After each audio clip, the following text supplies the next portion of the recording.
그 어떤 10분보다 알찬 10분 뉴스 사이킥 하프타임 오윤혜 씨와 함께합니다. 어서 오세요. 네, 안녕하십니까, 오윤혜입니다. 예, 오늘은요 다음 주 금요일 공개 방송에서 당첨자 200분 먼저 모시는 200분을 뽑기 위해서 사연을 보내달라고 했습니다. 오, 네.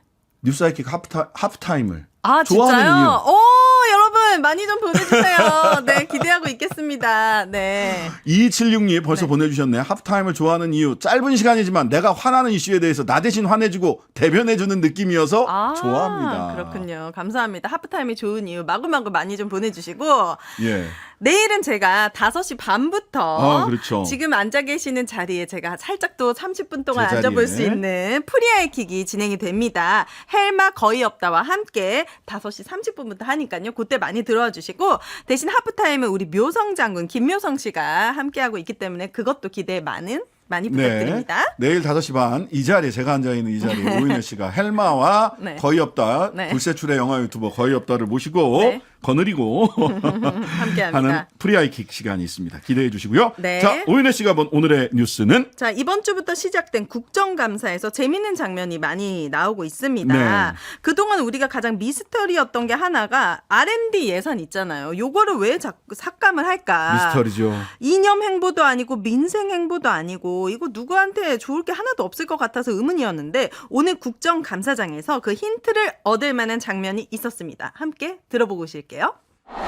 동영상 한번 틀어봐 주세요. 우리나라가 하는 거는 과학자가 필요한 게 아니고 과학은 보면 돼요. 보면. 저쪽 서양에서 이렇게 열심히 해갖고 올려놨잖아요. 우리한테 보고서 들어오면 그거 읽어보면 벌써 과학자예요. 이 목소리. 이 목소리 혹시 아십니까? 이게 바로 천공이 올해 1월에 유튜브에서 본인 채널에서 발언한 내용인 거죠. 우리는 과학자가 필요한 게 아니라고 합니다. 혹시 이 영향으로 R&D 예산 삭감한 거 아니냐라고 질의를 했어요. 김성환 민주당 의원이 이영 장관에게. 근데 이렇게까지 우리가 생각해야 된다는 것 자체가 아니 그러니까 우리가 몇 가지 의문을 가지고 있는 게 있잖아요. 도대체 합리적으로 해설이 잘 안 되는 첫 번째. 왜 청와대를 나왔느냐. 맞아요. 왜 도대체 하룻밤도 청와대에서는 안 잘라고 한 거냐. 안 그러면서도 죽이려고 한 거냐. 청와대 지금 왜 계속 쓰잖아요. 영빈관을 쓰냐. 네. 예, 이따가 탁현민 의전 비서관한테 한번 물어보려고요. 영빈관을 왜 자꾸 쓰는 겁니까? 왜 그런 것 같아요? 아버님 물어보려고 하는데 이거 이해가 안 가니까. 맞아요. 천공, 풍수지리 뭐 별별 얘기가 다 나왔잖아요. 들어가잖아요. 근데 이것보다 더 미스테리한 게 R&D 예산 삭감이에요. 아니 어떻게 오전 이상의 IMF 때도 건드리지 않았던 걸 도대체 왜 삭감을 했을까? 과학은 보면 돼요. 보면 서양에서 열심히 해가지고 올려놨죠. 서양.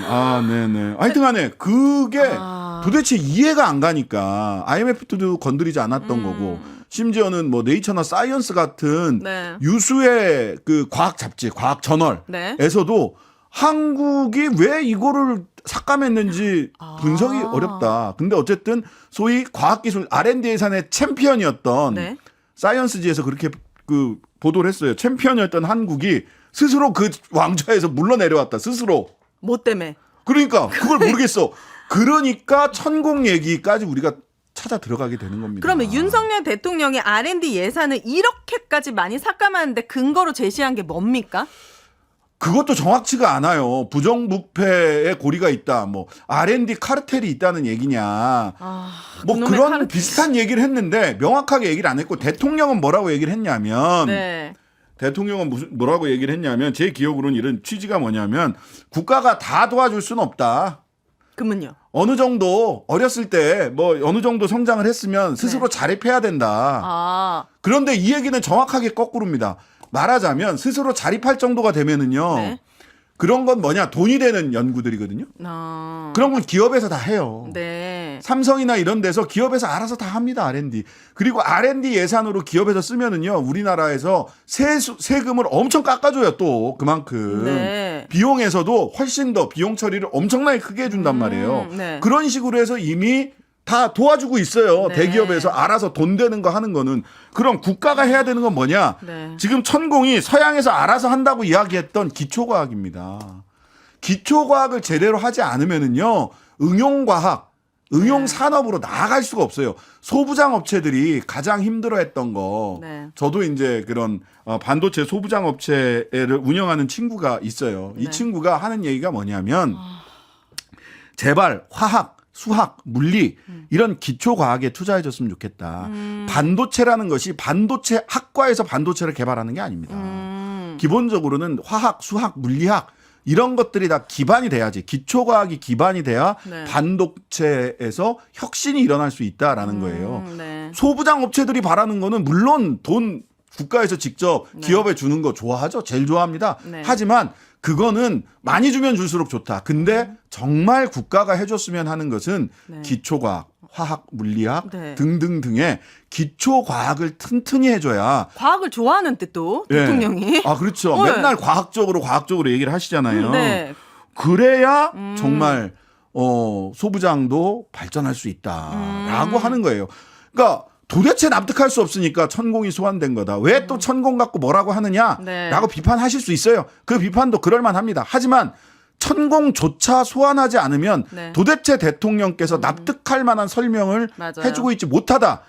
이게 천공을 연일 시시때때로 소환하게 하는 이유다라는 점을 저는 대통령실과 우리 기재부에서 네. 좀 아셨으면 좋겠습니다. 마치 예산을 배분하는 걸 예분하는 게 이렇게 자기 주머니에서 자기 돈 쓰듯이 하는 것 같아서 굉장히 그러니까요. 기분 나빠요. 해외 순방 가는 거 그러면요. 우리 국민 세금도 다 도와드릴 수 없습니다. 땅 많고 돈 많으니까 그거 팔아서 가세요 그러면은. 땅 많고. 네. 네.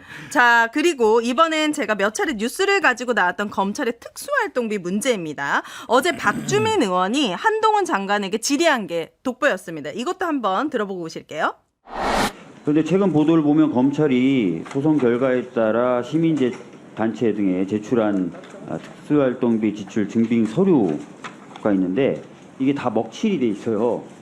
먹칠이 돼 있는데 이거 불빛에 좀 비춰보면 어떻게 돼 있냐면 특수활동비를 지출한 건데 국감 우수검사 동료라고 돼 있습니다. 또 이거는 국감 우수직원 격려라고 돼 있어요.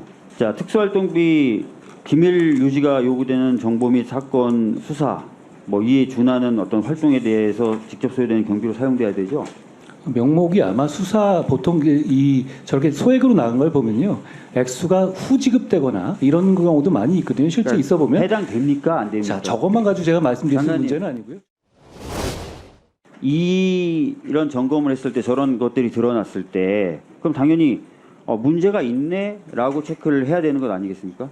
매년 점검했을 때 그죠? 2021년이면 2021년에 법무부가 점검했을 것 같습니다. 21년도 집행 내역을 22년도에 점검한 겁니다. 예. 언제 점검했냐면 22년도에 9월 19일에 점검을 한 거예요. 장관님이 장관 되신 뒤에 점검한 겁니다. 그런데 결과가 어떻게 되어 있냐면 아주 양호하다 이렇게 나온 거예요. 막판에 21년도 하려다가 전 정권 씨 또 소환하려고 하셨던 거죠. 근데 본인이 한 거잖아요, 이거는. 양호하다. 근데 결과가 아주 양호하다 이렇게 나온 겁니다. 아니 검찰은 아주 당당하고 잘 썼다라고 하면서 이렇게 먹칠을 왜 해서 제출하는 걸까요? 네. 근데 네. 아니 감추고 싶은 게 있으니까 먹칠한 거죠. 근데 또 제대로 먹칠도 못 해가지고 네. 다 보입니다. 네. 한 1.3% 정도 전체 자료 중에 먹칠한 자료 중에 1.3% 정도는 네. 이렇게 빛에 비춰보면 보인대요. 국감 우수검사 격려 이렇게 써 있어요. 그럼 격려금으로 나눠줬다라고 우리가 의심할 수도 있는 거예요? 의심할 수 있는 거죠. 왜냐하면 이게 특수활동비 같은 경우는요, 완전히 그 편성, 집행 뒤에 그 조사, 검사 제대로 썼는지 집행내역 네. 검사까지 전부 다 각 기관장, 즉 지청장이나 지검장의 자의로 다 하게 돼 있어요. 회계부서 원래 돈은 예산은 회계부서로 가서 네. 회계부서에서 지출을 하고 그런 다음에 검사 부서에서 검사를 해야 되잖아요. 네. 이거는 그냥 부속실, 즉 지청장 비서실로 바로 갑니다. 회계부서에서 검사를 못 하게 돼 있어요. 그냥 완전히 사각지대에 남아 있는 거예요. 그래서 이 뉴스타파가 취재할 때 검찰 내부 관계자에게 네. 물어봤더니 이거 높으신 분들이 자유롭게 쓰는 돈인데 우리가 어떻게 관리하냐. 그러니까요. 이런 취지로 또 답변해 왔던 거군요. 네. 그런데다가 저는 한동훈 장관이 답변하는 방식이 네. 일단 부인하거나 네. 일단 저것만 가지고 제가 말씀드릴 수 있는 건 아니고요. 당장 부인하기 어려운 거는 네. 시인도 안 합니다. 그리고 검토하겠습니다. 근데 그래고 검토했냐라고 그러면은 또 다른 얘기를 또 하신단 말이에요. 이게 이제 박주민 의원이랑 얘기하면서 네. 요건 이제 부분만 나왔는데 네. 그때 검토하신다고 그랬잖아요. 검토 결과가 뭡니까? 그럼 답변은 또 안 해요. 아, 이분하고 김행 후보자랑 같이 토론하는 모습 한번 보고 싶어요. 아주 장관이 속 터지는 장관이 펼쳐질 것 그리고 같은데. 이제 전정권 씨 네. 그 불러내려다가 네. 아니 뭐 22년도에 네. 당신이 장관 때 한 거예요. 이렇게 얘기가. 정말 검찰들은 150억이 넘는 국민들의 세금을 특활비로 마음껏 쓰는데 일선 경찰들의 정말 지금 열악한 상황의 인터뷰 같은 거 제가 보고 많이 느끼거든요. 이분들은 병원비만 막 몇 억씩 들어요. 10년 맞아요. 동안 하셨던 분들 같은 경우에는. 맞아요. 아, 조금 더 안타깝습니다. 투명하고 네. 좀 성의 있게 예의를 지켜서 답변을 하셨으면 좋겠습니다. 3부에서는 탁현민 전 의전 비서관과 블랙리스트 이야기 해보도록 하겠습니다. 오늘의 하프타임은 여기까지. 감사합니다. 감사합니다. 하루 종일 기다려지는 진짜 시사. 평일 저녁 6시 5분 신장식의 뉴스 하이킥.